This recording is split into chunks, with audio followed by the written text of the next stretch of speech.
সব দলের মতামতের ভিত্তিতে রাষ্ট্র মেরামতের ৩১ দফা রূপরেখা এবং চলমান পরিস্থিতিতে বিএনপিকে সাংগঠনিকভাবে গতিশীল করার ইস্যু নিয়ে আলোচনা করতে লন্ডন পৌঁছেছেন বিএনপি মহাসচিব মির্জা ফখরুল ইসলাম আলমগীর। স্থানীয় সময় শনিবার বিকেলে রাজধানীর বাংলাদেশ বিমানের একটি ফ্লাইটে সস্ট্রিক লন্ডনের হিথ্রো বিমানবন্দরে পৌঁছান তিনি।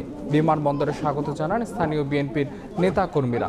সঙ্গে ছিলেন যুক্তরাজ্যের বিএনপি সভাপতি এম এ মালিক ও সাধারণ সম্পাদক এম এ কয়সর।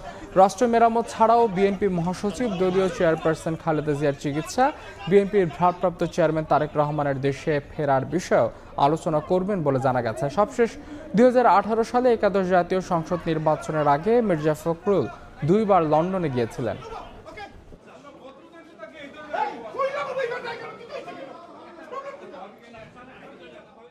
বাংলাদেশের জনগণ তারা অপেক্ষা করছে দেশ নাই তারেক রহমানের। তো মহাসচিব ইনশাল্লাহ এর পরে আমাদের মাদার অফ ডেমোক্রেসি দেশনেত্রী বেগম খালেদা জিয়া ওনাকে আমরা পাবো। তো আমরা যুক্তরাজ্য বিএনপি এবং প্রবাসীরা আমরা অত্যন্ত সৌভাগ্যবান যে আমাদের নেতা নেত্রীদেরকে আমরা সহসাই আমাদের কাছে আমরা পাচ্ছি।